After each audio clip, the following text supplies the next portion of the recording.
In a small village in Indonesia, there's a unique traditional sliding game that's still played today. It's called lori-lorian. In this game, kids build rail-like tracks using bamboo, banana stems, and palm leaves. It's completely natural and completely handmade, like a traditional roller coaster, but powered by creativity. The trolley has specially carved sides to glide smoothly on the tracks. Then, they pour oil on the bamboo rails to make it slide even faster. A wooden trolley is placed at the top of a hill, and then comes the ride down. A wild roller coaster-like adventure with no electricity, no engines, and no machines at all. Just pure joy.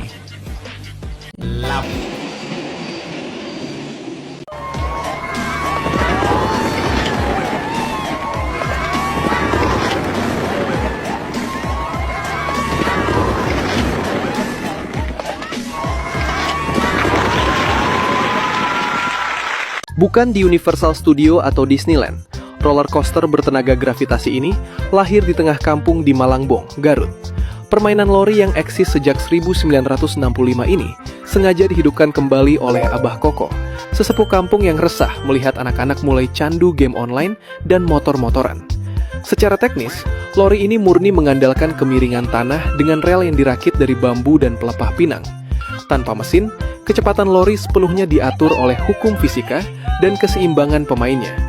Yang bikin viral tentu aksi bocil suhu yang berani meluncur berdiri dengan santai, membuktikan ketangkasan fisik yang luar biasa. Nilai yang bisa kita petik bukan cuma soal keseruannya, tapi bagaimana kearifan lokal bisa jadi solusi nyata buat detox gadget bagi anak-anak. Abah Koko mengajarkan kalau tradisi adalah cara paling keren untuk